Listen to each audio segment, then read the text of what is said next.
سبيل الدموع سبيل مريح. Berdirilah fa'andir, bangunlah fa'andir, bangkitlah fa'andir. Itu yang mubah-mubah bisa naik menuju derajat ibadah. Apalagi duduk kita di majelis ilmu, majelis zikir. Sabilud dumu'i sabilun murih, tanahada ya sahi kay tastari.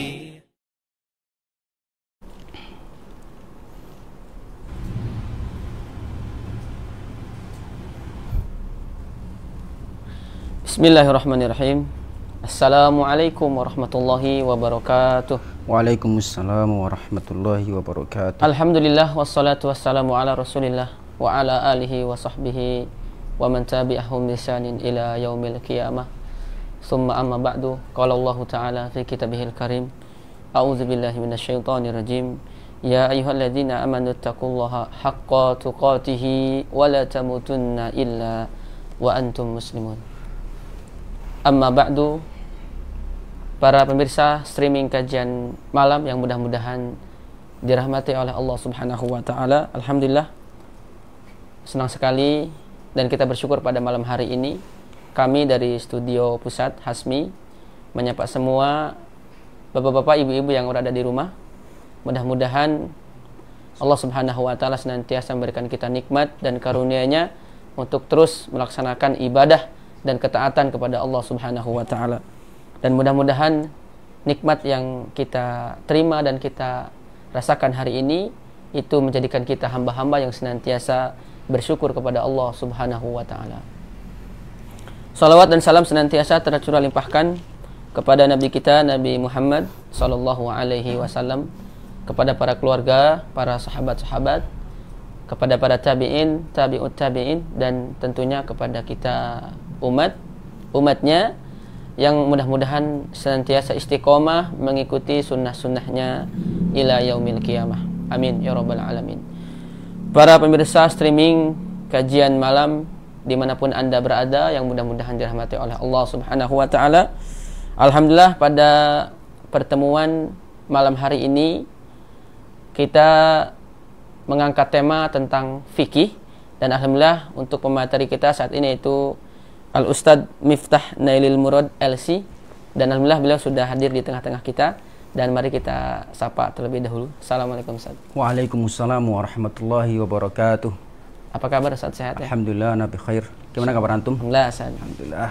Keluarga sehat saja ya? Alhamdulillah sehat semuanya. Mudah-mudahan kita berdoa kepada Allah, Ustadz kita atau guru kita Ustadz Miftah diberikan kesehatan dan kesabaran. Amin. Dalam membimbing kita, dalam mengajarkan ilmu-ilmunya kepada kita. Amin. Amin ya mujibas. Para pemirsa streaming kajian malam dimanapun anda berada, alhamdulillah pada pertemuan yang lalu kita sudah membahas dalam masalah fikih ini, yaitu tentang pengertian fikih dan juga sebab-sebab perbedaan pendapat di antara para ulama. Nah, Allah Subhanahu wa taala menurunkan syariat ini kepada seluruh manusia supaya manusia ini selamat daripada jalan yang Allah tidak ridhoi, sehingga kita dimudahkan untuk memasuki surga Allah Subhanahu wa taala. Dan di antara syariat yang Allah turunkan yaitu syariat Islam, dan di dalamnya ada ilmu fikih, dan ilmu fikih ini sangat penting untuk kita pelajari, sehingga pada malam hari ini kita insya Allah akan angkat tema fikih. Dan tentunya di dalam fikih senantiasa ada perbedaan pendapat. Ada berbeda pendapat, namun walaupun berbeda pendapat, tentu kita tidak harus terpecah belah di antara kita. Nah, di dalam ilmu fikih ada dua istilah atau dua nama istilah. Ada istilah iftiraq, yaitu perpecahan, dan juga istilah ikhtilaf atau perselisihan. Nah, lalu apa saja perbedaan antara keduanya atau perbedaan antara iftiraq dan juga ikhtilaf? Dan insyaallah tema ini kita akan angkat dan kita akan kupas oleh guru kita tentang perbedaan antara iftiraq dan juga iftilaf kepada Al-Ustadz Miftah Nailil Murad LC. Kepadanya falyatafaddal mashkur. Bismillahirrahmanirrahim. Assalamualaikum warahmatullahi wabarakatuh. Waalaikumsalam warahmatullahi wabarakatuh. Innal hamdalillah nahmaduhu wa nasta'inuhu wa nastaghfiruh wa na'udzu billahi min shururi anfusina wa min sayyiati a'malina. Man yahdihillahu fala mudhillalah wa man yudlil fala hadiyalah. Asyhadu an la ilaha illallah wahdahu la syarikalah wa asyhadu anna Muhammadan abduhu wa rasuluh alladzi la nabiyya wa la rasula ba'dah. Ya ayyuhalladzina amanu taqullaha haqqa tuqatih wa la tamutunna illa wa antum muslimun. Amma ba'd. Fa inna astaqal hadithi kitabullah wa khairal hadi hadi Muhammadin sallallahu alaihi wasallam wa syarrul umuri muhdatsatuha fa inna kulla muhdatsatin bid'ah wa kulla bid'atin dolalah wa kulla dolalatin finnar. Mudah-mudahan Allah Subhanahu wa taala menyelamatkan kita semua dari api neraka. Amin ya rabbal alamin. Amin ya Allah. Kaum muslimin, ikhwan akhwat yang dirahmati Allah Subhanahu wa taala, semata-mata karena karunia kemudian juga fadl, keutamaan dari Allah Subhanahu wa taala, sehingga dalam kesempatan yang mulia kali ini kita dipertemukan oleh Allah Subhanahu wa taala di majlis ta'lim, di majlis ilmu, taman-taman surga. Mudah-mudahan apa yang kita lakukan, yang kita kerjakan di malam hari ini diridhai oleh Allah Subhanahu wa taala dan kelak menjadi pemberat timbangan kita di akhirat. Dan juga mudah-mudahan pada malam hari ini kita bisa mengambil faidah, manfaat dari kajian malam ini, dan tentunya tidak lupa kita mengaplikasikannya lalu mendakwahkannya. Dan mudah-mudahan kita menjadi orang-orang muflihun, orang-orang yang senang, orang-orang yang bergembira, dan orang-orang yang berbahagia karena kita menjadi ahlu ilmi. Amin ya rabbal alamin. Amin ya Allah. Kaum muslimin yang rahmati Allah Subhanahu wa taala, kita dalam pembahasan inilah fikih, yaitu pada sesi yang kedua ya. Pada pertemuan yang lalu ya, jedanya sepertinya agak cukup lama ya. Memang pembahasan fikih ini tentunya harus bertahap ya. Pada pertemuan yang lalu saya membahas tentang definisi fikih ya. Lalu kemudian saya fokuskan pada sebab-sebab perbedaan pendapat di kalangan para ulama ya. Karena kita seringkali mendengar celotehan atau ucapan ya, mengapa sih harus berbeda pendapat para ulama? Maka pada pertemuan yang lalu saya telah bahas ya, agar pertemuan yang lalu dengan pertemuan sekarang itu bisa menyambung, maka sedikit saya ulas ya dengan ringkas bahwa mengapa para ulama berbeda pendapat. Maka di sana disebabkan beberapa hal ya. Di antaranya perbedaan qiraat ya. Qiraat itu pembaca dalam nas Al-Qur'an ya. Itu bisa membuat perbedaan di kalangan para ulama. Lalu kemudian di sana saya jelaskan sebab mengapa para ulama beda pendapat, yaitu sampainya satu hadis atau dalil kepada para ulama kemudian tidak sampai kepada ulama yang lainnya. Sebagaimana saya contohkan hukum puasa 6 hari di bulan Syawal ya. Kata Imam Ibnu Abdul Bar, beliau mengatakan bahwa bisa jadi Imam Malik belum mengetahui hadis sahih yang disampaikan Imam Muslim ya, seperti itu. Jadi orang mendapatkan dalil ya, yang lain tidak. Dan ini juga saya tekankan bahwa dalam kehidupan keseharian kita tidak boleh terburu-buru yang menghukumi seseorang. Misalnya kamu misalnya jahil ya, atau antum mengapa melanggar seperti ini ya, atau antum mengapa bodoh ya. Ini menunjukkan bahwasanya kita harus hati-hati sebelum menjatuhkan vonis tersebut. Tadi bisa jadi orang yang kita hukumi itu adalah orang yang belum sampai dalilnya ya. Bahkan terkadang orang sudah sampai dalilnya nggak paham ya. Atau dalam bahasa kitanya ada bulughul hujjah, ada iqamatul hujjah. Kadang orang itu sudah dapat hujjah tapi belum nyambung ya, belum paham. Maka kita harus urai dengan detail ya. Itu perbedaan di kalangan para ulama mengapa terjadi. Kemudian juga di sana saya sebutkan dalam menilai nas hadis ya. Dan ini sangat penting, dan ini banyak sekali ya. Mengapa ulama beda pendapat? Karena berbeda dalam menilai hadis ya. Seperti saya kasih contoh dalam bab kunut subuh ya.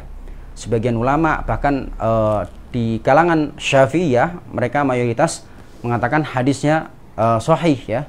Sebagaimana Imam Hakim ya, bisa dilihat dalam kitab Bulughul Maram karya Imam Ibnu Hajar Al-Asqalani, di mana Imam Hakim mensahihkan hadis tentang kunut subuhnya Rasulullah SAW hatta faraqud dunya, sampai Rasulullah wafat.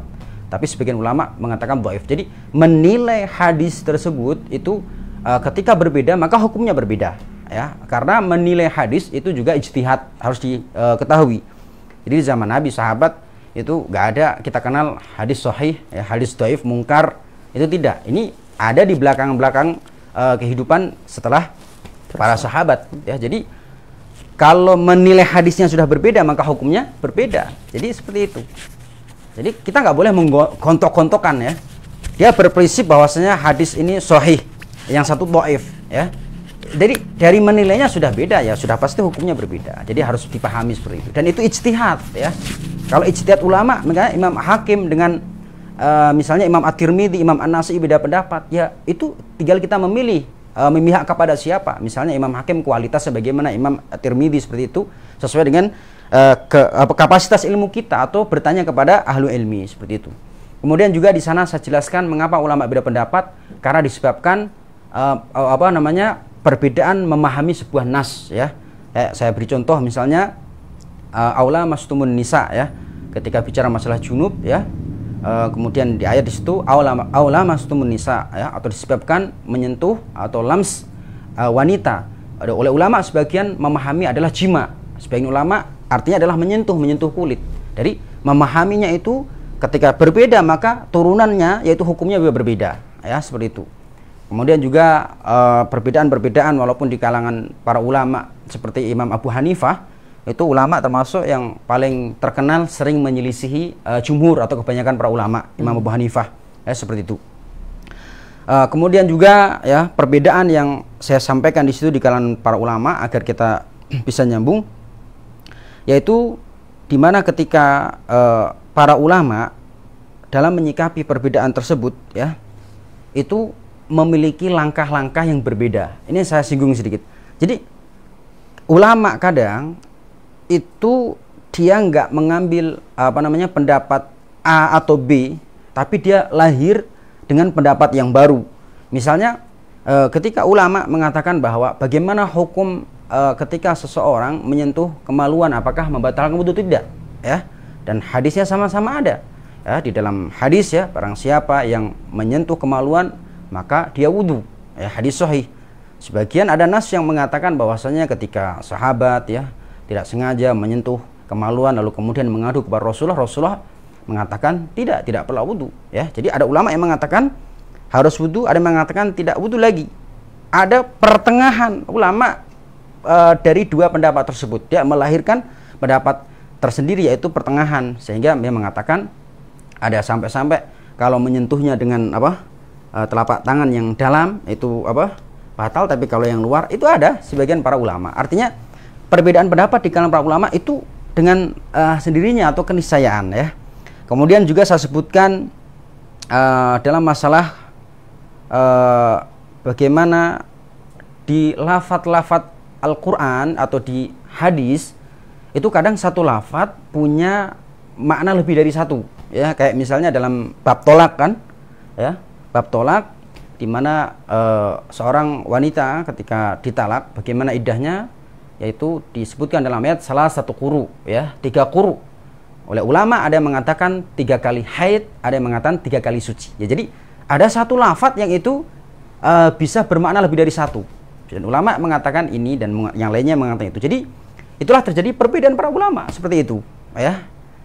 Lalu pertanyaannya ya, terkadang perbedaan-perbedaan tersebut ya, itu oleh sebagian orang di dalam menyikapinya berbeda-beda. Inilah yang saya akan tekankan di sini ya. Kemarin juga ada yang bertanya tentang hukum mencampur adukan kan madhab katanya ya. Sudah saya jawab bahwasanya apabila seseorang ketika ingin mengamalkan suatu amalan yang itu adalah hasil dari ijtihad para ulama dalam bab fikih, ya. Kalau memang dia sudah berusaha semaksimal mungkin dengan meneliti dalil-dalil, ya, karena kualitas kapasitas orang itu kan beda-beda. Di sana ada yang tolabul ilmi, ya, yang ada S1, ya, ada yang jurusan syariah, usul fikih, ada yang dia cari jurusan ekonomi, ada yang nggak kuliah, ada yang baru S1, S2, ada yang S3, sudah doktor level lebih tinggi. Maka di situ ada orang yang memang punya kapasitas untuk meneliti, ya, mana yang lebih kuat, mana yang lebih meyakinkan, itu ada. Tapi ada orang-orang awam yang memang tidak memiliki kapasitas seperti itu. Jadi di mana seseorang itu tergantung bagaimana dia menyikapi dalam mengambil sebuah pendapat, ya. Jadi kalau sudah berusaha bertanya kepada ahli ilmi, ahli fikih, ya, bertanya tentang suatu masalah, lalu ternyata kok dia mendapatkan keyakinan pendapat tersebut kok enak-enak, maksudnya mudah, ya, itu tidak masalah, karena dia sudah berusaha meneliti nas-nas, meneliti kaidah-kaidah, meneliti pendapat para ulama, kok jatuhnya mudah. Misalnya saya berpendapat bahwasanya menyentuh istri tidak membatalkan wudu. Kemudian saya berpendapat bahwasanya menyentuh kemaluan itu tidak membatalkan wudu, ya. Bahkan misalnya saya berpendapat bahwasanya tidak semua anggota tubuh anjing itu najis, tapi hanya air liurnya. Kita tidak bisa mengolok-olok atau orang bilang nyinyir, ya. Misalnya mengatakan ente kok beragama enak-enak misalnya kan, ini boleh semua boleh, ya. Itu hak dia. Wong dia sudah berusaha meneliti pandangan-pandangan para ulama, mengkaji hadis-hadisnya, Al-Qur'annya, lalu jatuhlah pendapat yang ia yakini. No problem, tidak ada masalah bagi dia, ya. Yang bermasalah adalah dia nggak pernah tanya ahlu ilmu, tidak pernah meneliti atau mengkaji pendapat-pendapat para ulama, dalil-dalilnya, tahu-tahu pokoknya yang penting saya milih yang mudah aja deh semuanya, ya. Ini masalah, ya, seperti itu. Jadi tidak ada masalah seseorang itu mengamalkan suatu amalan yang bisa dikatakan itu campur, ya, campur aduk mazhab, tidak ada masalah. Bisa jadi kita berpendapat yang itu kebetulan saja ternyata lintas madhab, ya, tidak ada masalah. Dan perbedaan pendapat dalam bab fikih sudah sebuah keniscayaan, sudah ada di zaman sahabat, para tabi'in, tabi'ut tabi'in, para imam madhab. Bahkan Imam Syafi'i sendiri punya pendapat, ya, qaul qadim, ya, qaul jadid, pendapat lama, pendapat baru, ya. Bahkan di antara satu madhab, misalnya Syafi'i saja, itu ulama beda pendapat, ya. Saya juga tulis dalam artikel bagaimana di sana contoh-contoh pendapat, ya, yang terjadi di internal madhab Syafi'i banyak sekali, ya, antara Imam Nawawi dan Imam Romli. Ini dua ulama besar di dalam madhab Syafi'i. Bahkan ada Imam Al-Muzani, itu malah kadang banyak menyelisih madhabnya sendiri Syafi'i, ya.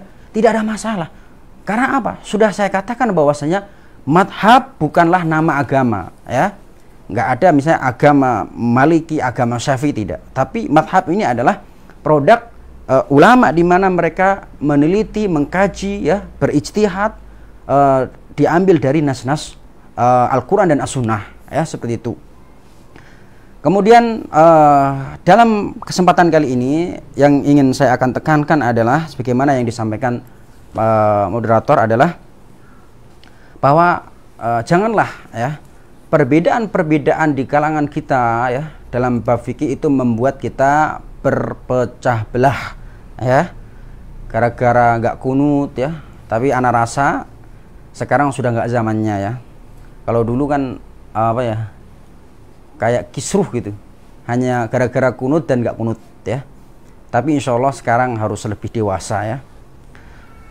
Nggak kunut, gara-gara nggak kunut dianggap aliran sesat misalnya. Ini aliran apa ya, kok subuh nggak kunut, ya? Ya, kalau orang bilang ini kurang piknik, ya, seperti itu. Padahal saya rasa saudara-saudara kita, ya, thalabul ilm, ya, para asatid, para kiai dan lain sebagainya yang telah mengkaji kitab Bulughul Maram karya Imam Ibnu Hajar Al-Asqalani, di sana dalam bab sifatus shalah disebutkan banyak sekali hadis-hadis dari berbagai macam hadis yang diambil oleh mazhab. Misalnya di sana apakah ketika menjadi imam bismillahnya sir atau jahar, ya, dikeraskan atau dilirihkan, ada di situ. Kemudian dalil masing-masing apakah kunut subuh atau tidak dijelaskan di sana.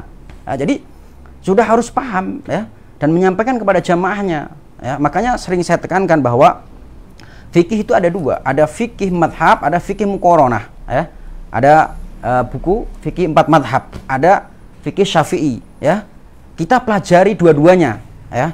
Memang betul kalau untuk pemula, ya, biasanya di pesantren-pesantren memang pakai level yang rendah dulu, ya. Tapi saya rasa untuk masa kekinian, terutama apalagi para mahasiswa, ya, para ustadz, para tokoh, itu sangat penting sekali mempelajari ikhtilaf, perbedaan pendapat di kalangan para ulama. Bahkan di antara salah satu syarat, ya, jadi qadhi atau mufti ahlu fatwa harus tahu perbedaan pendapat, ya. Jangan sampai seorang mufti, seorang qadhi berfatwa dengan dia mengambil satu pendapat, dia orang bilang ngegas gitu kan, padahal ternyata di sana ada pendapat yang kuat juga, muktabar, ya.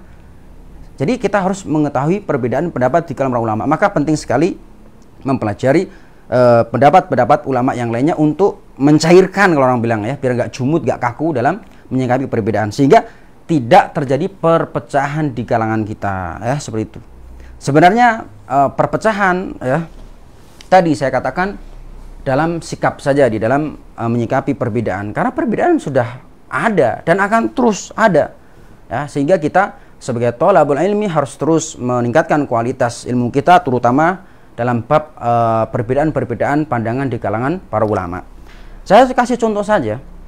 Sebenarnya di antara sikap yang harus saya soroti, kadang seseorang itu kalau di internal dia itu berbeda pendapat biasa, nggak ada masalah, ya, kasih toleran. Tapi giliran ada orang lain yang berbeda pendapat dengan kita, dia ngegas, artinya tidak memberikan toleransi. Ini repot, ya. Saya kasih contoh saja yang mungkin real dan baru-baru ini, ya. Saat musim corona lah, itu kan makanya ada yang nyeletuk dikit-dikit semua beda pendapat. Ya memang keniscayaan beda pendapat itu nggak akan bisa kita hilangkan, ya.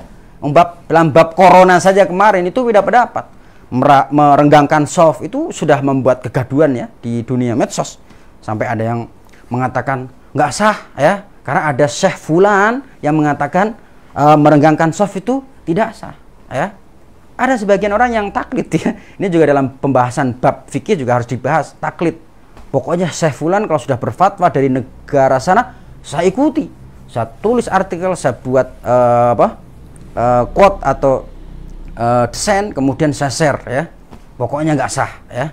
Padahal sebenarnya seorang thalabul ilmi atau orang yang sudah ngaji pun paham, ya. Nggak ada satupun ulama yang mengatakan merenggangkan shaf saat sholat itu saat sholat berjamaah itu batal. Nggak ada satupun ulama, ya. Dan alhamdulillah juga dengar-dengar kabar juga syekhnya rujuk. Ini sebagai contoh saja. Jadi kita dalam menyikapi perbedaan, bahkan ada ribut, ya. Saya nggak mau sholat di masjid yang shafnya renggang. Nggak ada tuh zaman Nabi, bid'ah itu, ya. Itu ada yang seperti itu.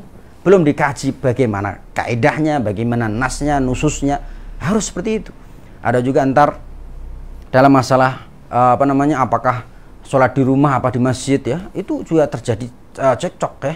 Mungkin sampai nggak nyapa, ya. Ada yang menganggap sinis dan lain sebagainya, menganggap fulan dan lain sebagainya. Padahal di internal komunitas atau di internal teman-temannya pun terkadang beda pendapat. Itu juga dikasih toleran, tapi giliran orang lain yang menyelisihi kelompok atau komunitas dia itu terlalu tidak ada toleransinya juga masalah. Ini berarti kan harus diluruskan bagaimana cara menyikapi perbedaan pendapat di kalangan kita, ya. Kayak misalnya kan sebagian kemarin itu saat corona itu nggak semuanya ustadz itu sepakat harus ninggalin masjid, maksudnya. Ada yang tetap kekeh enggak.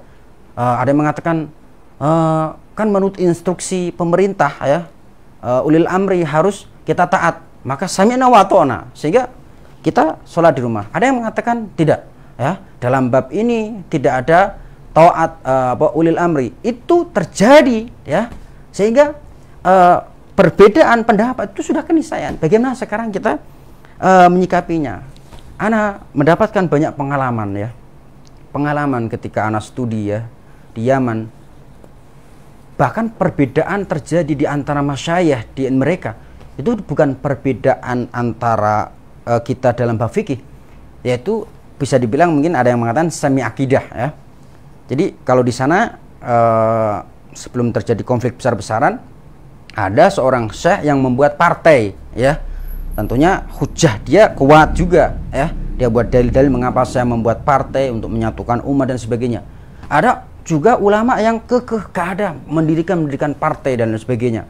Bahkan kami nggak ikut turun ke jalan untuk islah atau menengahi yang sedang kisruh, ya. Saya nggak ikut-ikutan. Tetapi apa, ikhwas sekalian, dua syekh yang berbeda pendapat ini, mereka ketika ketemu, masya Allah, tetap berpelukan, salaman, ya, ngobrol bareng, makan bareng, begitu, ya. Walaupun beda pendapat. Tapi kita bagaimana coba? Di antara kita, saya pernah dengar gara-gara cuma sholat itu tahiyat, apa menggerakkan tidak? Wah, kamu nggak gerakin, nggak halus sunnah. Kalau gerakin ini halus sunnah. Ini masalah seperti ini. Padahal masalah fikih, ya. Sehingga saya tekankan bahwasanya janganlah perbedaan-perbedaan yang sifatnya furu'iyah, ya, dalam bab cabang apalagi fikih itu membuat kita berpecah, apalagi gak salam. La salam wala kalam. Gak ada salam, gak ada ngomong, gitu kan. Maka dalam kesempatan kali ini kita ada dua istilah, ya. Perpecahan atau al-iftiraq, ya, dan perselisihan atau perbedaan pendapat atau disebut ikhtilaf. Lalu apa perbedaan dua istilah tersebut? Insya Allah saya akan kupas, ya. Waktunya masih cukup, kan? Saya akan lanjut. Apa perbedaan iftiraq, perpecahan, dengan perselisihan atau perbedaan pendapat atau ikhtilaf, ya? Yang pertama, al-iftiraq atau perpecahan adalah jenis perselisihan atau perbedaan pendapat yang paling dahsyat keburukannya. Jadi iftiraq bagian dari ikhtilaf atau perbedaan pendapat. Tapi iftiraq ini adalah perbedaan pendapat atau perselisihan yang paling buruk, ya.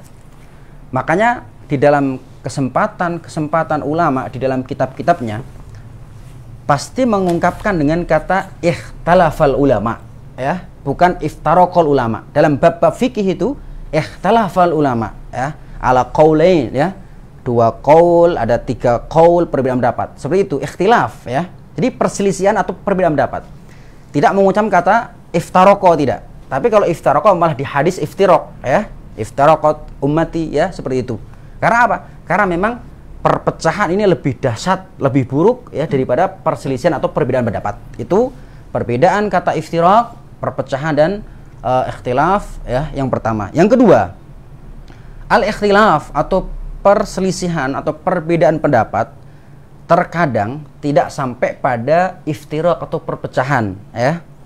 Dan inilah yang banyak terjadi di tengah-tengah umat Islam, ya. Karena apa?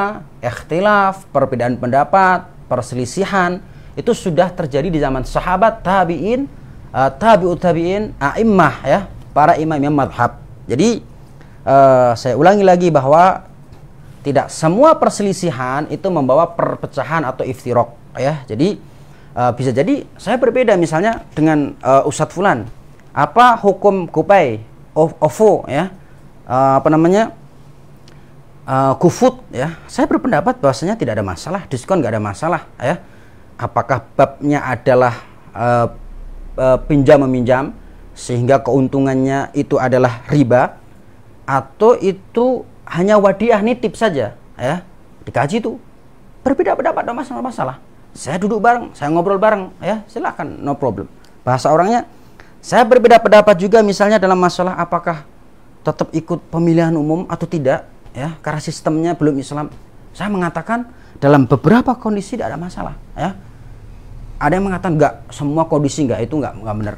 Tapi tetap saya salam, berteman, ya, bermajelis, ya, tidak ada masalah. Jadi berbeda pendapat tidak harus beriftiraq.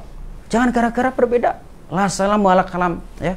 Kalau bilang melengos, enggak mau ketemu, blokirin semua WA-nya. Oh, itu enggak semanhaj dengan saya, enggak sepemikiran dengan saya. Cuma gara-gara apakah dia ikut pemilu atau tidak, ya, seperti itu. Apakah softnya renggang atau tidak, itu seperti itu. Jadi ikhtilaf di kalangan para tabi'in, para sahabat, ya, para sahabat beda pendapat, akur. Bahkan nggak ada gara-gara berbeda pendapat dalam suatu masalah mereka cocok nggak sama sekali, ya. Lihat kitab-kitab para ulama, Umar bin Khattab, ya, Ibnu Umar, Abdullah bin Mas'ud, Ibnu Abbas, itu dalam bab-bab fikih juga banyak sekali terjadi pendapat. Jadi bahwasanya ikhtilaf atau perselisihan itu terkadang tidak sampai kepada perpecahan, dan syukur-syukur tidak sampai memang, ya, karena dalam hal ini harus legowo ya, seperti itu. Kemudian yang ketiga, setiap perpecahan atau iftiraq disebut sebagai perselisihan atau ikhtilaf. Namun ikhtilaf atau perselisihan tidak selamanya disebut iftiraq. Jadi perpecahan bagian dari ikhtilaf atau perselisihan. Tapi tidak semua perselisihan itu membawa iftiraq ya. Tadi saya katakan kalau orang sudah pecah, sudah enggak menyatu, ya itu berarti sedang berselisih. Tapi enggak semua orang sedang berselisih itu enggak mau bertemu. Itu perbedaannya ya. Bisa jadi orang berselisih tapi tetap salam, senyum ya, seperti itu. Tapi kalau sudah pecah ya, ini kadang sudah termasuk bagian dari perselisihan di antara umat ya. Kemudian yang keempat, perbedaan ikhtilaf ya, perselisihan dan perpecahan atau iftiraq, di mana perselisihan atau ikhtilaf dibolehkan secara syar'i, sedangkan perpecahan tidak diperkenankan. Jadi kalau ikhtilaf, perbedaan pendapat dalam bab fikih atau beberapa bab ya, kadang semi akidah ya, karena kita harus paham bahwa perbedaan itu enggak selamanya fikih melulu, enggak ya. Karena para ulama berbeda di luar fikih, kayak misalnya di kitab Bidayatul Mujtahid, ulama beda pendapat. Hukum asal seseorang nggak boleh bersumpah dengan selain nama Allah. Tapi ulama di situ berpendapat bagaimana bersumpah dengan nama benda-benda makhluk yang dimana diagungkan oleh Allah Subhanahu Wa Taala. Kayak wasyamsi waduhaha wadduha. Boleh nggak bersumpah dengan benda atau makhluk yang diagungkan oleh Allah? Ini ulama beda pendapat. Kemudian ulama beda pendapat apakah Nabi Khidir apakah masih hidup atau tidak ya. Sampai ya saya baca tadi di kitab fikih, walaupun kadang perbedaan itu tidak semuanya harus kita lirik. Ada yang mengatakan sihir itu ada atau tidak, tapi jumhur ulama dan yang benar ada. Tapi ada pendapat Imam Abu Hanifah, sihir itu gak ada hakikatnya ya. Tapi ini pendapat yang bisa dibilang perlu catatan. Tapi ulama ada pendapat seperti itu ya. Tapi kan gak ada ulama ahlu fikih berantem itu kan, atau celah-celahan ya, tahdir-tahdiran gara-gara beda fikih ya, seperti itu. Jadi kalau ikhtilaf memang sudah biasa dan terjadi dan dibolehkan secara syar'i ya, tidak ada masalah. Adapun perpecahan ya, iftiraq ya, nggak pernah menyapa ya, terjadi cekcok ya, saling menghujat ya, dan lain sebagainya, ini tidak dibenarkan dalam syariat.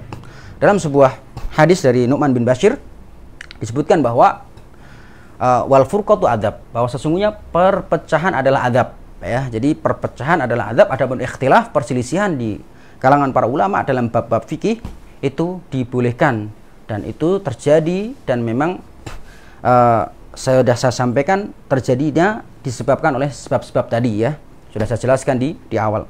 Kemudian selanjutnya al-iftiraq, perpecahan itu banyaknya terjadi pada perkara-perkara i'tiqad, keyakinan, atau perkara-perkara qat'i ya. Qat'i itu sudah paten ya. Kemudian yang telah ijma, itu iftiraq namanya. Adapun ikhtilaf ya, ini biasanya tidak terjadi dalam bab-bab akidah, tapi dalam bab fikih atau kadang juga dalam bab mungkin bisa dibilang semi akidah ya, seperti itu. Jadi iftiraq ini dalam bab ijma ya. Sehingga selanjutnya bahwasannya iftiraq atau perpecahan seluruhnya tercela, tapi ikhtilaf ya atau perbedaan pendapat atau perselisihan tidak tercela ya. Jadi ulama beda pendapat. Kayak Imam Abu Hanifah berselisih atau menyelisih jumhur ulama, kita nggak akan mengatakan Abu Hanifah sesat ya, menyesatkan, dol, mudil, enggak ya. Itu ijtihad beliau. Misalnya Imam Malik mengatakan bahwasanya puasa 6 Syawal ya, itu makruh malah ya, makruh. Ini Imam Malik gimana sih, kan imam besar kok malah bilang makruh, hadisnya ada. Gak mungkin ulama, gak ada satu ulama yang mencaci maki Imam Malik mengatakan kenapa Imam Malik ulama besar kok mengatakan bahwasanya puasa 6 hari di bulan Syawal kok malah makruh, padahal ada hadis Sahih Muslim. Itu gak ada satu ulama yang mengatakan seperti itu ya. Jadi perpecahan semuanya adalah tercela dalam bab-bab qat'i tadi ya. Misalnya saja makanya sehingga bahwa perpecahan di dalam bab akidah atau bab yang qat'i ijma tadi itu adalah binasa atau buruk atau syar. Misalnya ulama seluruhnya sudah sepakat bahwasanya nikah mut'ah itu adalah haram ya. Tapi ketika ada orang yang mengatakan enggak, nikah mut'ah masih boleh, ya, berarti ini adalah perselisihan atau bisa bilang perpecahan atau iftiraq, ya, karena menyelisih ijma. Kemudian juga ulama seluruhnya sepakat bahwasanya tidak ada nabi setelah Rasulullah. Dia datang mengatakan ada, ya, nabi setelah Rasulullah SAW. Ini namanya iftiraq, ya, karena menyelisih yang qat'i, yang sudah paten, sudah ijma. Ada juga yang mengatakan bahwasanya sholat Jumat itu ada di aliran, ya. Sholat Jumat gak wajib, ya. Karena apa? Idza nudiya li sholati min yaumil jum'ati fas'au ila dzikrillah. Idza nudiya. Dulu kan yang menyuruh Rasulullah, sekarang Rasulullah sudah wafat, juga ada. Maka gak ada yang menyuruh, sekarang gak wajib, itu ada dalam aliran, ya. Padahal Al-Qur'an, hadis menjelaskan bahwasanya sholat Jumat adalah hukumnya wajib. Maka menyelisih dalam bab yang qat'i, yang ijma ini adalah sebuah perpecahan. Makanya syarr, binasa, ya, sesat dia dalam bab ini, ya.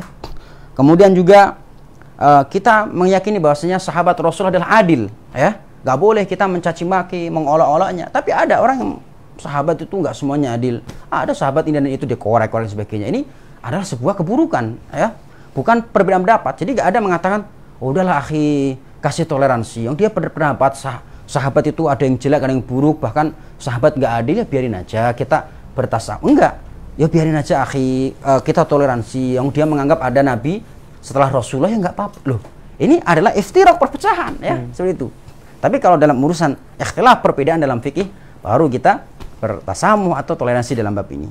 Kemudian juga selanjutnya, ya, perbedaan iftiraq dan ikhtilaf, ya, perselisihan atau ikhtilaf yang didasari oleh ijtihad, ya, pelakunya diganjar dan pahala oleh Allah Subhanahu wa taala. Tidak demikian pada perpecahan atau iftiraq. Perhatikan bahwa idza ijtahadal hakim, ya, apabila seorang hakim atau seorang imam yang berijtihad dalam suatu masalah, sudah mengerahkan seluruh tenaga, pikiran, waktu untuk menghukumi suatu hukum, ya, kemudian salah, itu diganjar, ya. Bahkan perbedaan di kalangan para ulama, hasil ijtihad diganjar oleh Allah SWT atas juhud, sungguh-sungguhan mereka. Berbeda dengan iftiraq tadi, menyelisih ijma, qat'i, masalah-masalah yang sudah dipatenkan di dalam syariat Islam, ya. Misalnya gak apa-apa mujtahid yang mengatakan bahwasanya Al-Quran itu tidak lengkap, Al-Quran itu sekarang nggak relevan, misalnya nggak apa-apa, kasih toleransi, itu bisa jadi dapat pahala. Enggak, itu adalah iftiraq, perpecahan, menyelisih ijma, menyelisih keyakinan kaum muslimin, ya. Berbeda dengan ikhtilaf, perbedaan di kalangan ahlu ilmi, ahlu fikih, ya, itu mendapatkan pahala dari Allah Subhanahu wa taala. Kemudian selanjutnya, perbedaan perpecahan iftiraq dengan ikhtilaf atau perselisihan, bahwa al-iftiraq, perpecahan, didasari oleh hawa nafsu, ya.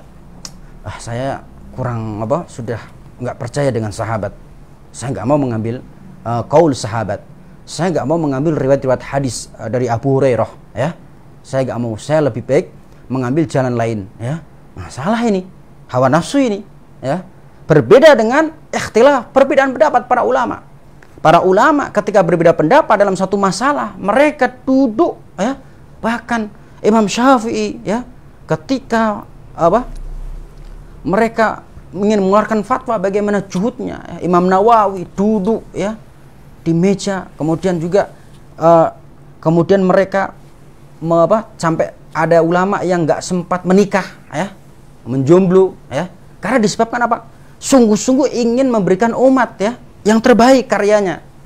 Mereka relakan waktunya, ya, habis untuk melayani umat, ya, membuat tulisan-tulisan seperti itu. Dan mereka ketika mengeluarkan hukum, mereka itu menggunakan standar, ya, Al-Quran, hadis, ya, kemudian ijma, qaul sahabat. Mereka buka kitab-kitab, tafsir-tafsir mereka, ya, seperti itu, pakai ilmu. Dan memang tujuannya untuk mendapatkan sebuah hukum yang itu kemudian disampaikan ke umat. Berbeda dengan iftiraq. Iftiraq hawa nafsu. Udah, saya agak perlu merujuk kepada hadis, Al-Quran atau qaul para ulama. Pokoknya saya nggak maulah ngikutin pendapat ulama Abu Hanifah misalnya atau Imam Malik. Hawa nafsu dia. Berbeda dengan perbedaan di kalangan ulama, ikhtilaf. Mereka luar biasa di dalam mengkaji, ingin mengeluarkan sebuah hukum, ya, seperti itu. Jadi kalau iftiraq hawa nafsu, adapun ikhtilaf itu didasari dengan ilmu, ya, tidak hawa nafsu. Kemudian yang terakhir, jamaah sekalian Allah Subhanahu wa taala, perbedaan antara iftiraq ya, perpecahan dengan ikhtilaf atau perselisihan, di mana perselisihan ya adalah rahmat ya. Kemudian pelakunya insya Allah selamat di akhirat, berbeda dengan iftiraq, perpecahan, itu adalah binasa ya. Kalau ikhtilaf, misalnya si fulan berpendapat bahwasanya sholat ya, kalau tahiyat itu menggerak-gerakkan jari ya, kemudian yang satu tidak, sudah itu sesuatu yang biasa, insya Allah. Salah dalam hal ini pun dia tidak binasa, tidak diadab insya Allah ya. Berbeda ketika menyelisih dalam bab ijma ya, tadi menyelisih ijma para ulama sholat Jumat adalah wajib, dia selisih nggak wajib ya. Kemudian juga dia menyelisih bahwasannya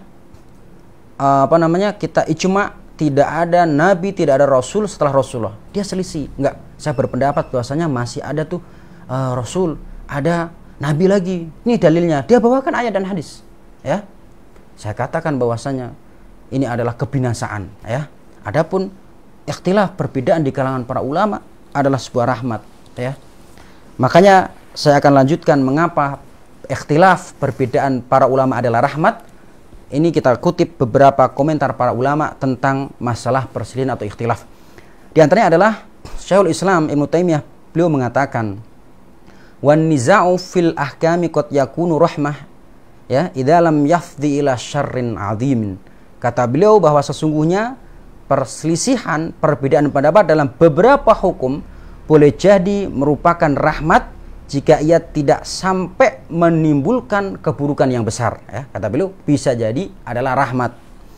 Lalu saya kutip lagi ya, Ibnu Wahab meriwayatkan dari Al-Qasim, beliau berkata ya, ketika mengomentari perkataan ya Umar bin Abdul Aziz rahimahullah, beliau mengatakan, saya tidak suka jika para sahabat Nabi tidak berselisih. Jadi kata Umar bin Abdul Aziz, saya tidak suka jika para sahabat Nabi tidak berselisih ya. Kata Ibnu Wahab meriwayatkan dari Qasim, beliau berkata, sungguh telah menakjubkan perkataan Umar bin Abdul Aziz, saya tidak menyukai jika para sahabat ya Rasulullah SAW tidak berselisih. Karena jika hanya ada satu pendapat, maka manusia akan tersulitkan. Akan tetapi yang benar, mereka para sahabat adalah para imam yang hendak diikuti. Jika salah seorang mengambil salah satu pendapat mereka, maka akan terjadi kelapangan. Jadi mengapa disebut perselisihan, perbedaan pendapat adalah rahmat? Karena kalau seandainya pendapat hanya satu saja, maka ini akan menyulitkan. Adapun kalau ada pilihan, maka ini akan membuat lapang, membuat kelonggaran di tengah-tengah umat. Misalnya, hukum ini adalah satu. Wah, ini kok hukumnya ini aja ya. Kadang orang kan punya sifat gitu. Saya tanya ustadz ini nggak boleh. Saya mau nanya ustadz lain deh yang boleh ya. Kan itu kadang orang seperti itu, punya sifat seperti itu. Tapi ada kalanya memang sudah berbeda pendapat, sudah terjadi dalam hal masalah. Sehingga lapang. Oh nggak apa-apalah, ini boleh, ini bolehkan dengan syarat ya, ini nggak boleh, ya sudah saya pilih nggak boleh aja, kehati-hatian, madhab ihtiyat ya. Ini biasanya kalau di kitab-kitab Syafi'i itu ada namanya al-ihtiyat. Ihtiyat itu hati-hati ya. Jadi dalam warok itu tidak selamanya dalam bab makan minum. Misalnya saya warok, nggak sembarangan makan. Tapi kadang orang itu warok, hati-hati dalam bab memilih hukum juga. Ya tadi ada saya sebutkan OVO ya, GoFood, GoPay, itu kan apakah halal atau tidak, apakah riba atau tidak. Ada yang mengatakan boleh saya kok ya. Kenapa boleh? Ustaz, saya dagang kok online misalnya, saya ngambil yang boleh. Ya monggo aja kalau memang sudah membaca artikel dan membaca kitab-kitab dan argumen para ulama dan yang meyakinkan kan, ya monggo-monggo saja silahkan. Atau juga saya milih aja dah yang boleh kan, saya ada masalah. Enggak, saya mengatakan nggak boleh misalnya karena ini adalah ada keuntungan, ada tambahan, ada dan sebagainya, diskon, ini adalah riba. Saya hati-hati, ya monggo-monggo aja, silahkan saja, seperti itu. Jadi ada kelapangan. Tapi kalau misalnya satu saja nggak boleh, misalnya haram, aduh kok nggak boleh ya, ada nggak yang membolehkan? Setelah dikaji ternyata ada yang membolehkan, ya sudah saya ikut membolehkan, tidak masalah. Misalnya dan saya sudah kaji ternyata betul dalam poin-poin ini yang mengatakan nggak boleh itu kurang tepat. Saya juga sudah tanya dengan ahli fikih sama ustadz bahwasanya yang tidak membolehkan ini lemah dan sebagainya. saya ikutin yang boleh, monggo-monggo saja silahkan ya. Dan insya Allah dalam bab perbedaan pendapat itu kalau sudah orang bilang sudah sungguh-sungguh, sudah nyari ilmu, sudah apalagi yang sudah sekolah ya dalam bidang fikih, usul fikih, sudah meneliti kitab-kitab para ulama, qaul ulama, dia sudah mengamalkan ternyata salah, insya Allah Allah maafkan kelak di akhirat ya. Dan mudah-mudahan Allah Subhanahu wa taala mengampuni dosa-dosa kita jika kita ada kesalahan. Mudah-mudahan bermanfaat. Wabillahi taufiq wal hidayah. Assalamualaikum warahmatullahi wabarakatuh. Waalaikumsalam warahmatullahi wabarakatuh. Alhamdulillah, demikian tadi para pemirsa. Mudah-mudahan dirahmati Allah Subhanahu wa taala. Syukran Ustaz, jazakallahu khair. Mudah-mudahan bisa bermanfaat ilmunya dan tentunya kita bisa mengamalkan di dalam kehidupan kita sehari-hari. Baik para pemirsa streaming kajian malam yang mudah-mudahan dirahmati oleh Allah Subhanahu wa taala. Kita undang dulu Ustaz para pemirsa. Siap. Barangkali ada pertanyaan atau diskusi yang ingin dipertanyakan langsung kepada Ustaz yang ada di studio. Maka silakan bagi Bapak Ibu yang ingin menelpon langsung, baik itu via telepon biasa ataupun WhatsApp, maka silakan bisa menghubungi di 0821 1166 6677.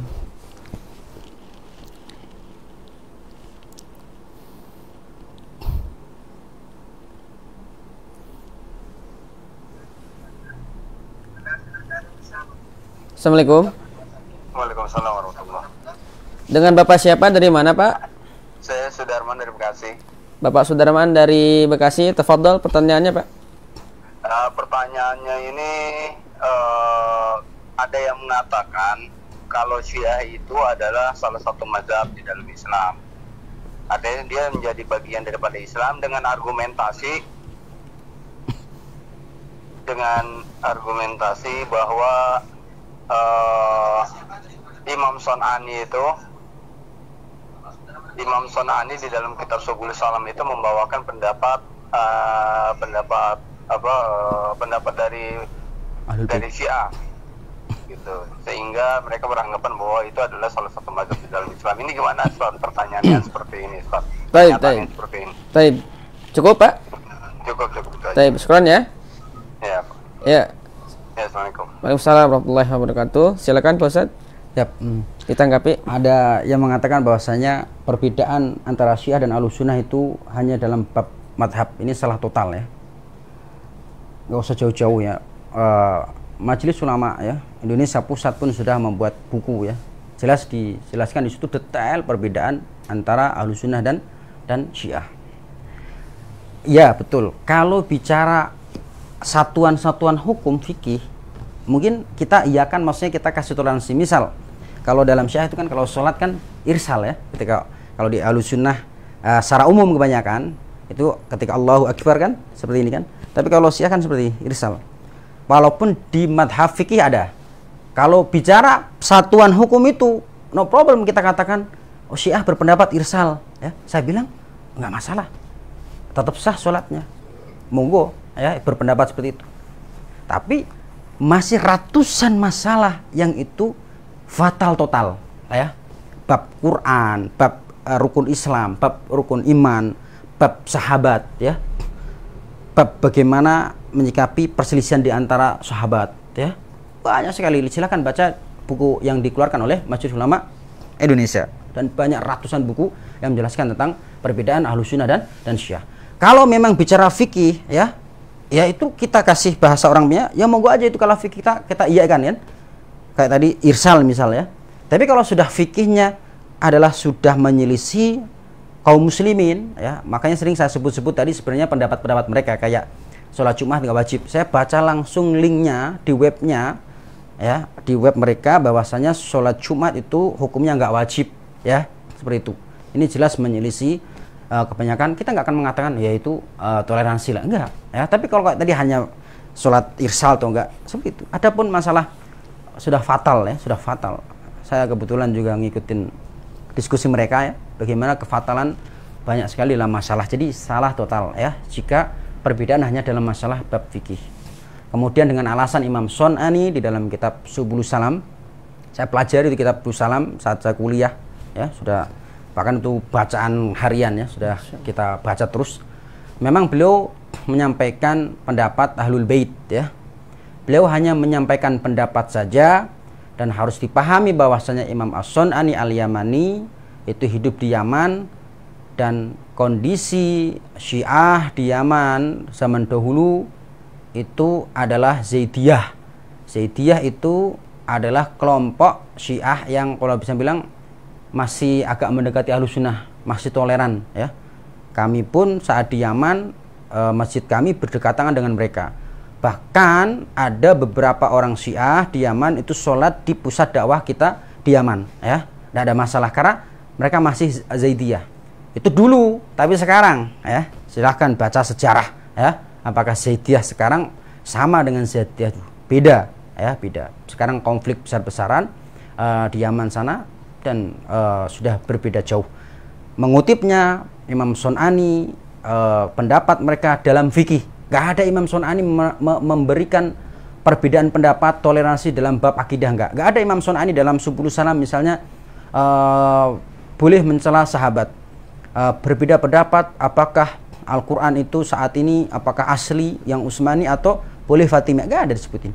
Kemudian apakah mut'ah itu boleh atau tidak, bahkan mut'ah saja lihat, baca di Subulus Salam, mut'ah bagaimana hukumnya dikutipkan di dalam kitab Subulus Salam ya, sebutkan bagaimana riwayat dari Ali dan sebagainya, jelaskan. Jadi mengutipnya beberapa ulama, apalagi bicara Imam Sun'ani yang hidup di Yaman, yang di sana beberapanya orangnya penduduknya adalah Syiah Zaidiyah yang berdekatan, bahkan mereka kadang sholat bareng ya. Itu dulu gak tahu walau alam, sekarang bahkan kalau zaman saya itu tahun 2019-an masih ada beberapa yang sholat di masjid ya, seperti itu. Dan memang belum terjadi konflik, sekarang sudah terjadi konflik jelas.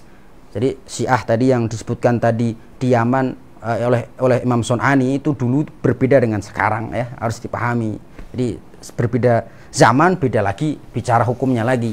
Jadi bukan membenarkan madhab Syiah ketika Imam As-Sun'ani mengutip pendapat Ahlul Bait itu pun dalam bab fikih, padahal perbedaannya dalam bab akidah pun ratusan berbeda, sudah menyimpang. Bukan saya yang bicara, Majelis Ulama Indonesia, ulama-ulama dimanapun sudah berbicara masalah itu. Wallahu ta'ala alam. Baik Ustaz, terima kasih atas jawabannya, dan mudah-mudahan para pemirsa dimanapun Anda berada, mudah-mudahan Allah Subhanahu wa Ta'ala membimbing kita, dan Allah Subhanahu wa Ta'ala menghantarkan kita kepada hidayah Shirathul Mustaqim, yaitu Islam yang lurus, dan dijauhkan dari hal-hal yang tidak kita inginkan. Amin. Para pemirsa streaming kajian malam dimanapun Anda berada, kami masih mengundang Pak Ustadz ya, barangkali Bapak Ibu ingin bertanya melalui pertanyaan langsung dan interaktif, telepon langsung kepada kami di sini, maka kami persilakan menghubungi di 0821 1166 6677. Saya ulangi, 0821 1166 6677. Baik para pemirsa streaming kajian malam yang mudah-mudahan dirahmati oleh Allah Subhanahu wa Ta'ala. Tadi beberapa terkait pembahasan yang sudah Ustadz sampaikan, itu terkait tentang iftiraq dan al-ikhtilaf. Kalau iftiraq adalah perpecahan dan ikhtilaf adalah perbedaan, mudah-mudahan kita tidak sampai jatuh kepada iftiraq ataupun perpecahan. Namun tadi saya menyimak Pak Ustadz sangat menarik sekali, sehingga muncul beberapa pertanyaan. Yang pertama ini sebenarnya dari sisi hukum sendiri Ustadz, dari sisi hukum.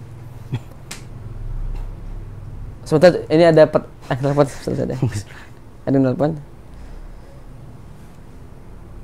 Assalamualaikum. Waalaikumsalam warahmatullahi wabarakatuh. Dengan Bapak siapa, dari mana Pak? Bapak Ojat dari Bekasi. Baik, silakan Pak Ojat. Ya, assalamualaikum Ustaz Miftah. Waalaikumsalam warahmatullahi wabarakatuh. Terkait dengan perkara bidah Ustaz ya, yang memang umumnya kita dapati dalam masalah ibadah atau fikih. Nah ini yang jadi pertanyaan adalah, seringkali perkara bidah tersebut disandarkan dari hasil istihad gurunya, kiai atau mungkin ustadznya. Nah, kira-kira bagaimana kita menyingkapi Ustaz? Itu aja Ustaz. Taib. Ya. Cukup Ya. Assalamualaikum warahmatullahi wabarakatuh. Silakan Pak Ustaz. Waalaikumsalam warahmatullahi wabarakatuh. Ini bicara bab ya bid'ah atau perkara baru dalam agama. Kadang seseorang membuat perkara baru dalam agama itu disandarkan ijtihad tokoh atau gurunya. Bicara masalah perbedaan pendapat, kadang memang dalam beberapa masalah itu ketika dia menyelisih jatuhnya itu kepada bid'ah, ada ya. Kayak misalnya dalam bab sholat duha, silakan baca dalam kitab Subulus Salam itu kalau nggak salah ada 6 pendapat. Ada mengatakan juga sholat duha itu bid'ah, ada ya, seperti itu. Ini artinya apa? Kalau ulama itu mempertahankan pendapat dia mengatakan bid'ah, berarti orang yang duha kan dianggap bid'ah. Itu hak-hak saja, itu kan pendapat ulama ya. Tapi harus dibedakan antara perkara atau masalah-masalah yang dahulu ya kala sudah diperdebatkan oleh para ulama ya. Misalnya di kitab ini Fikih 4 Madhab ya.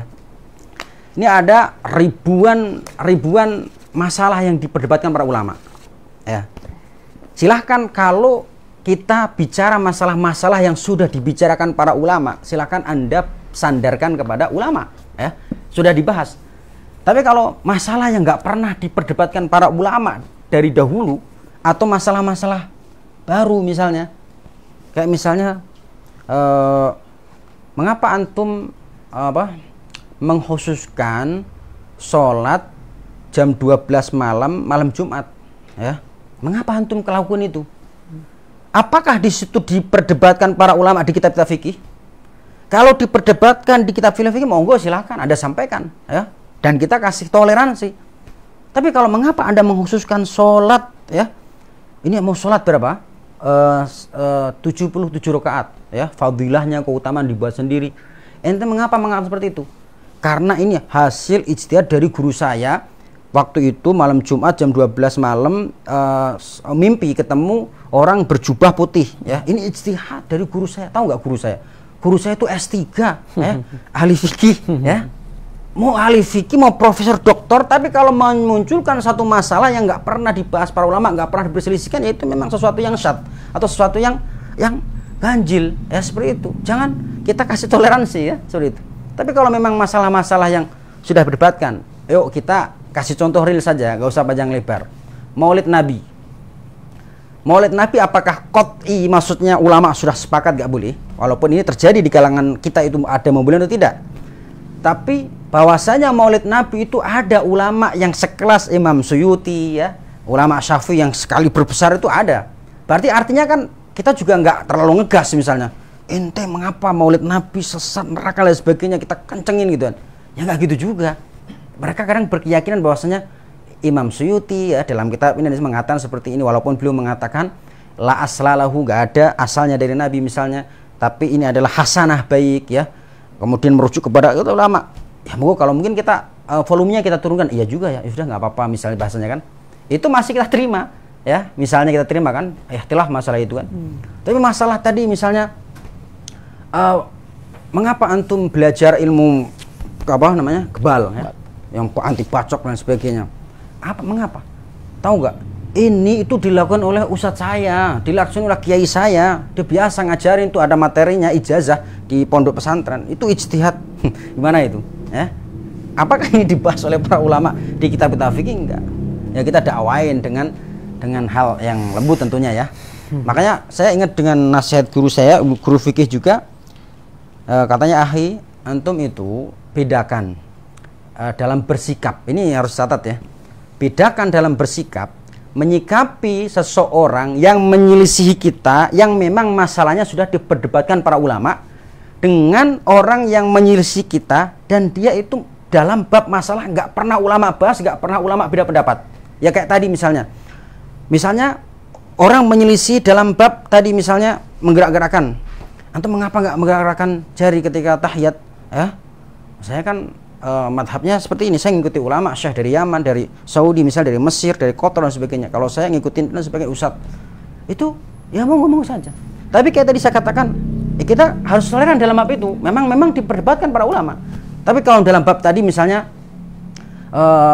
sihir misalnya, atau ilmu kebal misalnya, atau keyakinan harus ngitung tanggal kalau mau nikah ya. Itu nggak apa-apa lah, itu hal yang kita toleransi, silahkan antum berpendapat. Enggak lah, beda dengan tadi. Jadi sikapnya jangan sampai bab fikih masalahnya sudah diperdebatkan para ulama, kita ngegas gitu, kencang sekali ya. Mengapa antum nggak gerakkan jari sih? Ente kan sudah ma'had bertahun-tahun, mengapa nggak mau? Ngapain ente, ini udah diperdebatkan para ulama, ngapain ya? Tapi kalau bab tadi ya beda lagi, jangan sampai kebalik ya. Sebagian ikhwan kebalik ya. Bab masalah tahkim misalnya nggak hukum yang Allah, nyantai ya. Misalnya bab orang yang misalnya jatuh dalam syirik, nyantai. Kalian cuma ente kenapa organisasi sih misalnya, atau kenapa ente masih ikut pemilu, kenapa ente pakai madhab merenggangkan shaf misalnya, kenceng sekali. Tapi giliran masalah yang seharusnya kita itu dalam artian harus lebih serius ya, dia santai. Itu ada yang seperti itu ya, jangan sampai seperti itu. Jadi kita harus tepat dalam menempatkannya, wallahu alam. Baik, Ustaz. Terima kasih, Ustaz, jawabannya. Begitu, Bapak Ojat dari Bekasi ya. Syukron kasih.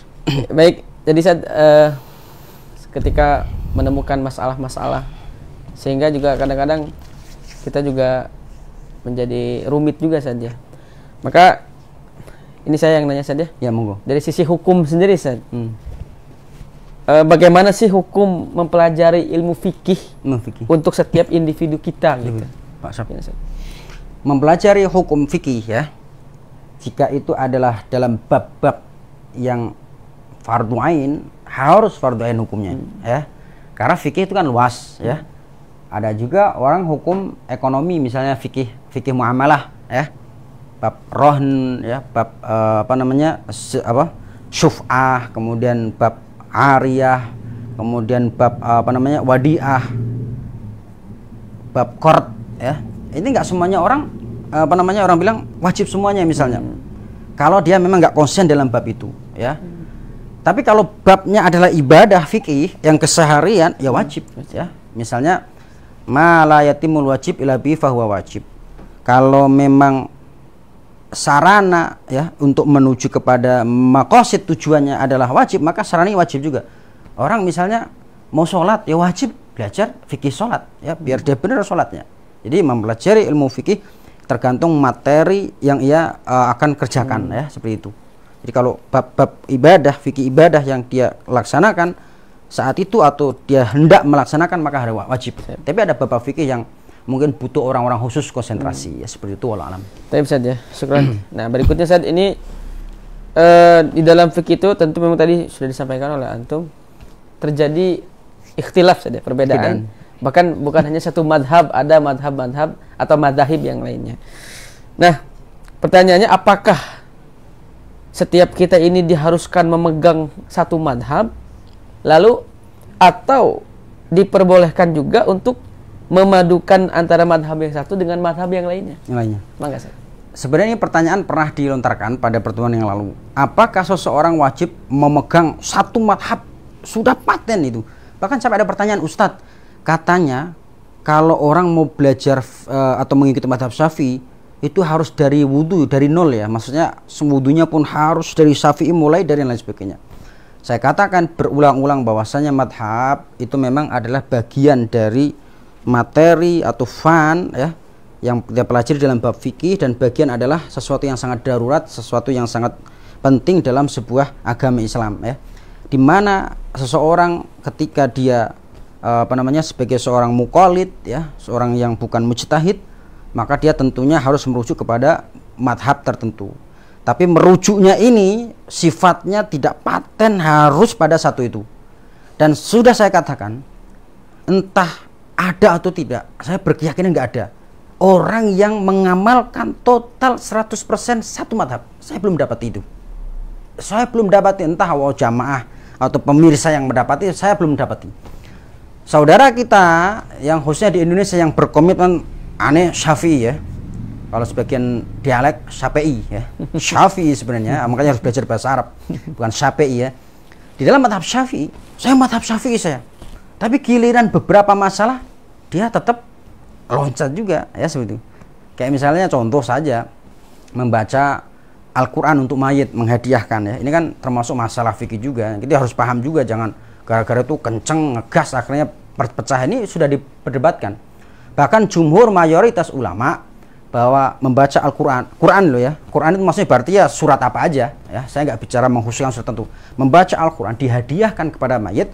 Kalau madhab Syafi'i, Imam Syafi'i sendiri, silahkan cek dalam kitab Syarh Sudur, di dalam kitab Tafsir Ibnu Katsir, di dalam kitab Subulus Salam, dan kitab-kitab yang lainnya, Al-Adhkar juga, Imam Nawawi menyebutkan bahwasanya wal masyhur fi madhabina, yang masyhur, yang terkenal di dalam madhab kami Syafi'i, bahkan Imam Syafi'i dalam kitab Al-Um, bahwasanya menghadiahkan pahala Quran ke mayit itu nggak sampai. Itu Imam Syafi'i. Tapi turunan-turunannya ada beberapa Syafi'i ya, ulama mengatakan boleh. Tapi yang paling terkenal masyhur bahkan Imam Syafi'i nggak nyampe. Yang nyampe justru adalah madhab Imam Ahmad dan Abu Hanifah dan jumhur ulama. Ya, seperti itu. Berarti kalau seolah komitmen, saya Syafi'i ya, misalnya Imam Syafi'i harus komitmen kalau mau. Tapi saya ngikutin yang enggak. Kayak misalnya juga dalam bab menjual kulit kurban misalnya ya, banyak masalah. Enggak semua orang itu bisa langsung 100%. Artinya ya silahkan saja. Tugas kita adalah belajar ilmu agama ya, kaji-kaji kitab fikih, kitab tafsir, bertanya kepada ustadz, pada kiai yang berkompeten. Ustadz ini yang benar mana sih pendapatnya? Ntar ustadz jelasin tuh yang kompeten ya. Makanya tanya juga sama ustadz yang jelas itu kan, ilmunya itu. Diarahkan, oh ini pendapat ulama seperti ini, dalil dari ini, antum pilih ini, yakin sudah ambil kan? Kok ternyata oh pendapat ini ternyata kesesuaian dengan madhab Maliki, no problem, monggo silahkan. Antum sudah belajar, sudah yakin, dan dalil-dalilnya pun antum tahu. Dalam masalah yang lain tanya lagi atau belajar langsung ya, baca langsung. Dalam bab ini misalnya, dalam masalah ini saya mengambil pendapat ini.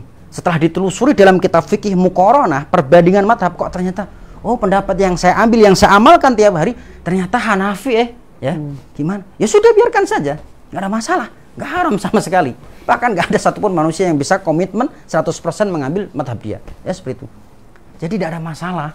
Dia mengamalkan suatu amalan atau mengambil pendapat, ternyata kalau dilihat, diteliti kok ternyata lintas madhab, monggo silahkan. Karena memang saya katakan madhab tadi, bahkan hampir seluruh a'immah madhab mengatakan in sahhal hadits wa huwa madhabi. Kalau memang ini sahih dari madhabku, banyak sekali ya, banyak sekali wallahu alam. Jadi nggak harus satu ya. Baik, baik. Yang penting sesuai Quran dan Sunnah. Baik, syukran Ustaz, jazakallahu khair atas jawabannya. Mungkin ini terakhir saja ya. Terakhir. Saya juga minta tips, dan juga mungkin pemirsa di rumah meminta tips ya, tips-tips bagi orang yang awam, mungkin bagi kita yang masih awam dalam ilmu agama, di dalam menghadapi berbagai macam peliknya perbedaan pendapat di dalam ilmu fikih. Nah, mungkin minta tips bagaimana Ustaz? Tipnya ya, bagaimana mendapati, aneh jujur juga ya, bicara masalah perbedaan fikih, kalau antum semakin menelusuri perbedaan fikih, maka sebagian ikhwan, sebagian jamaah itu nggak mau perbedaan. Saya sempat pengajian nyampein madhab fikih diprotes ya, seperti itu. Sebenarnya seharusnya nggak seperti itu. Kan kita juga menyampaikan, juga memberikan wawasan sebenarnya. Dan hampir seluruh ulama tholabul ilmi dari A sampai Z juga belajar fikih ikhtilaf. Karena apa? Penting untuk mencairkan pikiran kita biar nggak jumut atau kaku ya. Jadi seperti itu. Memang kadang kita kalau sudah mendalami itu agak bingung sendiri gitu orang bilang. Tapi di dalam kebingungan ambil aja satu ya. Husnudzon, insya Allah benar, yakin, salah pun Allah ampuni, gitu aja. Itu prinsipnya. Ya kalau ada Rasulullah langsung kita tanya kan. Kita kan sudah hidup di zaman yang tidak bersama Rasulullah, insya Allah. Makanya saya katakan tadi, ijtihad para ulama itu berpahala insya Allah. Ya seperti itu. Yang penting jangan ijtihad abal-abal. Yang didit ijtihad dianya bukan mujtahid gitu kan. Kalau yang ijtihadnya ulama ya. Walaupun mujtahid itu ada dua. Ada mujtahid mutlak, ada mujtahid muqayyad. Kalau mutlak itu ya seperti Imam Abu Hanifah, Maliki, Syafi'i, itu semua masalah ada ijtihadin. Ada ulama yang memang ijtihad itu tersendiri. Bahkan ulama kontemporer misalnya, contoh di hampir seluruh madhab 4 ya mengatakan bahwasanya batasan nifas haid itu ada batasannya. Ada yang 15 hari, ada yang aglabu atau paling banyak adalah 6 hari. Ada ulama yang keluar dari 4 madhab. Itu ada sebagian orang yang mencela habis-habisan. Kenapa ente keluar dari 4 madhab? Sebenarnya nggak gitu juga. Karena dia punya pandangan juga, punya ijtihad yang dia adalah kapasitasnya sebagai orang yang mujtahid, yang muqayyad dalam beberapa masalah. Dia mengatakan bahwasanya haid nifas sebenarnya tidak ada batasan tertentu. Tapi ya, selama ada darah, maka itulah haid.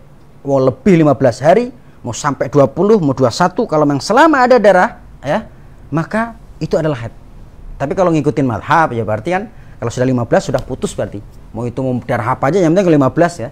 Ada yang ulama seperti itu. Itu ulama yang kapasitasnya ulama ya seperti itu. Jadi saya kasih pegangan bahwasanya ketika seseorang mengalami kebingungan atau di tengah-tengah ricuhnya, orang bilang ributnya ya, orang pelik ya, kok banyak sekali, maka adalah kepada Al-Quran dan As-Sunnah ya. Saya kasih contoh saja ya, saya kasih contoh yang real ya. Sebagaimana dalam firman Allah Subhanahu wa taala, fa in tanaza'tum fi syai'in farudduhu ilallahi war rasul. Apabila kalian semuanya ya tanazu ya, gontok-gontokan, berbeda pendapat, berselisih, farudduhu ilallahi war rasul, kembalikan kepada Al-Quran dan Sunnah.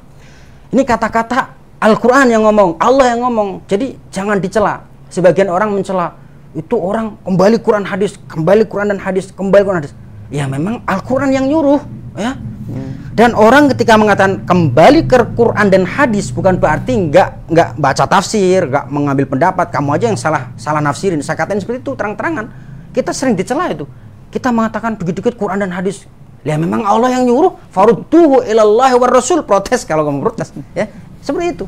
Tapi ketika kita mengatakan Quran dan Sunnah, itu ya otomatis kita belajar ya pakai syarahnya, Pak. Itu sudah otomatis, pun nggak perlu saya omongin. Kan nggak mungkin kita omongin, kalau orang bilang sebenarnya kan perkataan itu singkat tapi paham gitu loh. Ketika kita kembali kepada Quran dan hadis, orang udah paham.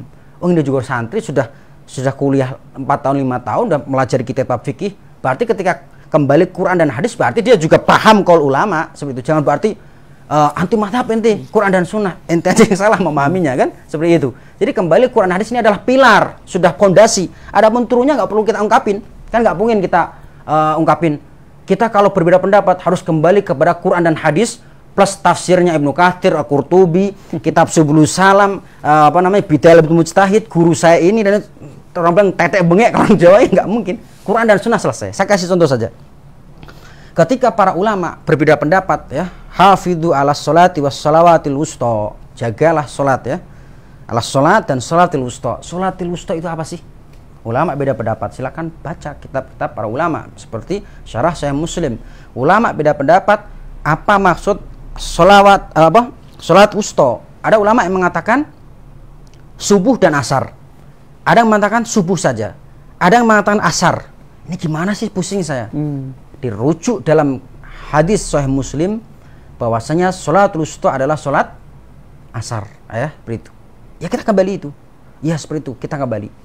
Kemudian juga misalnya dalam bab-bab perbedaan alkohol itu kan apakah najis atau enggak. Itu kan sebagian ada yang detail ya, mengikuti madhab ulama, ada yang mencukupkan ayat ya. Fajtanibuhu, tinggalkan. Ya Allah suruh ninggalin, nggak usah jadiin bahasanya, nggak usah jadiin bahan-bahan ini, nggak usah jadiin minyak dan udah fajtanibu. Saya kembali, monggo ya. Faruddu ilallah wa rasul. Jadi jangan sampai sudah nasnya jelas, kayak misalnya debat puasa Syawal itu menurut saya nggak sunnah, makruh. Saya madhabnya Maliki. Saya tetap Maliki. Dari dulu saya Maliki. Saya yakin Imam Malik lebih pintar daripada ente, ya. Misalnya, gimana ini nyikapinya? Farudduhu ilallahi war rasul. Kembali kepada Allah, Al-Qur'an dan Rasul. Kita buka hadis. Oh, ternyata di Sahih Muslim ya, ada hadis ya yang menjelaskan bahwasanya barang siapa yang puasa Ramadan kemudian diikuti 6 hari bulan Syawal, maka seperti puasa setahun. Oh iya, sudah saya tinggalin pendapat Imam Malik yang mengatakan makruh, saya kembali kepada hadis ya. Sahih Muslim, saya amalin tuh. Itu cara dalam Ustaz, tapi nggak ada seperti itu. Ya sudah, ambil pendapat yang menurut kita yakin ya. Tanya kepada Ustaz yang kita mumpuni ya dalam hal ini, lalu amalkan. Bismillahirrahmanirrahim. Insyaallah ketika salah Allah ampuni dosa-dosa kita ya, seperti itu. Wallahu alam, intinya tetap pijakannya Quran dan hadis. Dan ulama semuanya juga berpijak pada Quran hadis. Memang bicara fikih itu panjang. Sebenarnya ada bab khusus namanya usulul madhab al-fiqh ya. Bagaimana pondasi madhab fikih itu punya pondasi, kadang ada perbedaan. Walaupun di awal mereka sepakat Quran, hadis, ijma, Quran, hadis, ijma. Tapi ntar turunannya itu ulama beda-beda. Kalau Imam Ahmad mengambil hadis do'if, kalau selain Imam Ahmad nggak ngambil hadis do'if. Kalau Maliki, Hanafi mengambil istihsan, itu dalam bab usul fikih nggak saya akan jelasin di sini. Istihsan, tapi Syafi'i saya nggak ngambil istihsan, bahkan beliau mengatakan manistahsana faqad syara'a. Barang siapa yang ngambil istihsan adalah ra'yu mujtahid, pikiran mujtahid memandang suatu masalah ini baik. Wah ini baik, boleh, nggak apa-apa. Oh ini nggak bagus, jangan. Itu pendapat. Tapi kalau Imam Syafi'i saya nggak nerima istihsan ya. Baru ntar turunannya kayak Imam Abu Hanifah. Kalau imam yang lain itu mengambil perkataan tabi'in. Tapi kalau khusus Imam Abu Hanifah, dia hanya mengambil beberapa senior tabi'in. Setelah tabi'in biasa, kata beliau, kalau sudah mentok di Asy-Sya'bi Ibrahim, kemudian Sa'ad bin Musayyab, kemudian saya nggak ambil lirik tabi'in yang lain. Karena beliau kan posisinya juga seperti mereka. Sampai beliau mengatakan, haula'ir rijal wa nahnu rijal. Mereka juga laki-laki yang maksudnya dalam ijtihad punya ijtihad, kami pun punya. Itu Imam Abu Hanifah, kapasitasnya seperti itu kan. Berbeda imam level setelahnya. Wallahu a'lam, mudah-mudahan bermanfaat. Kemudian ketemu lagi memang bicara masalah fikih cukup panjang lebar. Insyaallah. Jika ada hal yang mungkin di luar forum saja bertanya dalam masalah ini. Jika ada kesalahan ya, datangnya dari saya. Jika ada benar, datang dari Allah Subhanahu wa taala. Taib, Ustaz. Terima kasih Ustaz Barakallahu Fik atas semua pemaparan dan pembahasan dan juga penjelasan-penjelasan sekaligus juga jawaban-jawaban yang mudah-mudahan bisa kita pahami, terutama juga kita bisa mengamalkan di dalam kehidupan kita sehari-hari. Baik para pemirsa streaming kajian malam dimanapun Anda berada, yang mudah-mudahan dirahmati oleh Allah Subhanahu wa taala. Begitulah ilmu fikih, ilmu yang begitu luas, ilmu yang tidak cukup kita bahas 1 jam atau 2 jam. Kita butuh waktu banyak, namun sayangnya waktu harus memisahkan kita, dan insyaallah mudah-mudahan Allah Subhanahu wa taala mempertemukan kita kembali di dalam serial fikih 03 saja. Yes. Mudah-mudahan insyaallah. Salam dan ketemu lagi. Baik insyaallah. Baik, saya mewakili kerabat yang bekerja pada malam hari ini mengucapkan terima kasih kepada Ustadz Miftah yang sudah mengisi bahkan menyempatkan hadir. Mudah-mudahan ilmu yang diberikan kepada kami semua bisa bermanfaat dan tentunya bisa kita amalkan bersama-sama. Amin. Dan saya ucapkan terima kasih kepada para pemirsa di rumah. Mudah-mudahan penjelasan-penjelasan bahkan penjabaran dari beliau bisa kita pahami bersama, dan terima kasih kepada tim redaksi yang bertugas. Mudah-mudahan senantiasa istiqomah sampai kita dipertemukan pada kesempatan yang akan datang.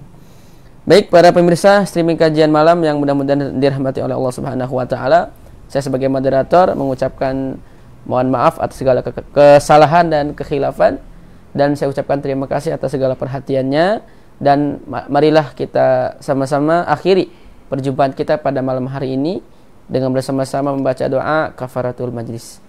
Subhanakallahumma wa bihamdik asyhadu an la ilaha illa anta astaghfiruka wa atubu ilaik. Wassalamualaikum warahmatullahi wabarakatuh. Waalaikumsalam warahmatullahi wabarakatuh.